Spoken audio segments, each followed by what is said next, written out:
আমরা এখন বর্তমানে যে জায়গায় দাঁড়িয়ে রয়েছি এটা হচ্ছে ফরিদপুর জেলার নগরকান্দা উপজেলায়, যেখানকার ম্যাক্সিমাম লোক কৃষির সাথে সম্পৃক্ত এবং হচ্ছে পেঁয়াজ চাষের সাথে তারা সবচাইতে বেশি জড়িত। এবং এই পেঁয়াজ চাষের জন্য তাদের সবচেয়ে বড় যে চাহিদা সেটা হচ্ছে মাটি গভীরভাবে চাষ করা এবং হচ্ছে মাটি মিহি করা। তারই ধারাবাহিকতায় আমাদের সোনালিকা ট্রাক্টরের রিভার্স পিটিও গিয়ার যেটা রয়েছে, সেই গিয়ারের মাধ্যমে তারা এই সুবিধাটা ভোগ করে থাকে। এখানে লোকাল ভাষায় সেটাকে সিডার নামে ডেকে থাকে।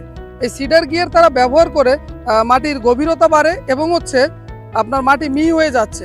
তার ফলে হচ্ছে তাদের ফসলের উৎপাদন বাড়তেছে। পেঁয়াজ চাষের জন্য যেখানে অন্য ব্র্যান্ডের ট্রাক্টর দিয়ে 3-এর অধিক চাষ লাগে, সেখানে সোনালিকা ট্রাক্টর দিয়ে মাত্র 2টি চাষের মাধ্যমে জমির মাটিগুলোকে গুঁড়ো এবং মিহি করে ফেলতেছে।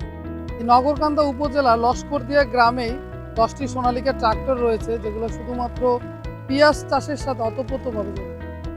তো আমাদের এইখানে একজন ট্রাক্টরের মালিক রয়েছেন, চলুন আমরা তার সাথে কথা বলি, তার অভিজ্ঞতা জানি। মাসুদ ভাই, আপনি তো দীর্ঘদিন যাবত পেঁয়াজ চাষের সাথে সম্পৃক্ত আছেন। কত বছর যাবত আছেন পেঁয়াজ চাষের সাথে? আমি 15 বছর ধরে পেঁয়াজ চাষের সাথে আছি। আপনি এই যে পেঁয়াজ চাষ আগে কিভাবে করতেন পেঁয়াজ চাষটা? এই পেঁয়াজের চাষ আগে করতাম ছোট ট্রাক্টর দিয়ে, আর এখন ব্যবহার করেন? এখন সোনালিকা ট্রাক্টর দিয়া, ডাবল সিডল আছে, ডাবল গিয়ার, এইটা দিয়ে আমি মাটিতে ফিনিশিং করি, এমনকি মাটি খুব ছোট করি।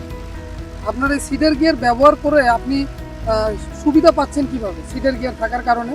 সিডল গিয়ার থাকার কারণে সুবিধা পাচ্ছি, আমি মাটিটা একেবারে হাইটও করতে পারতেছি, আবার মাটিটা খুব চেকুল হয়ে যাইতেছে, ধুলে হয়ে যাইতেছে। মাটিটা কি গভীর হয়? হ্যাঁ, গভীর হয়। মানে আপনার সিডার গিয়ারের কারণে মাটিটা গভীর হচ্ছে এবং গভীর হচ্ছে, মিহি হয়ে যাচ্ছে। এতে কি ফসলের উৎপাদন ভালো হয়? হ্যাঁ, উৎপাদন ভালো হয়। আগে আপনার শতাংশ ধরেন যে কাঠা, আমাকে বলে কাঠা হয়তো 4 মণ হারে হইতো, এখন 6 মণ 7 মণ হারে ফলমান পাইতেছি আমরা। এতে করে কি আপনার এখানের যে আমাদের কৃষকরা আছে তারা কি খুশি? তারা খুশি, তারা লাভবানও আছে, তারা খুব এটার আগ্রহ করতেছে। এখন এই যে দেখেন, এই যে চাষ করতেছে সব সোনালিকা ট্রাক্টর, এই চাষ করতেছে এই জায়গা কৃষিরা পেঁয়াজ লাগাবে। আপনি কি লাভবান আছেন? হ্যাঁ, আমি লাভবান আছি।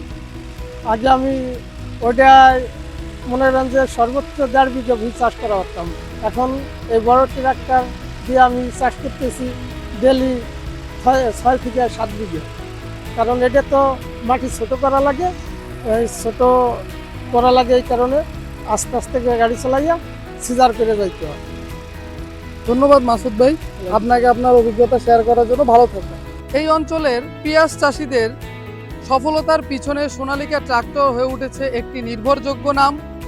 সোনালিকা ট্রাক্টরের ভালো পারফরমেন্স, আধুনিক প্রযুক্তি এবং ভালো সার্ভিসের কারণে পেঁয়াজ চাষিদের বিশেষ করে একটি সহযোগী নাম হয়ে উঠেছে সোনালিকা ট্রাক্টর।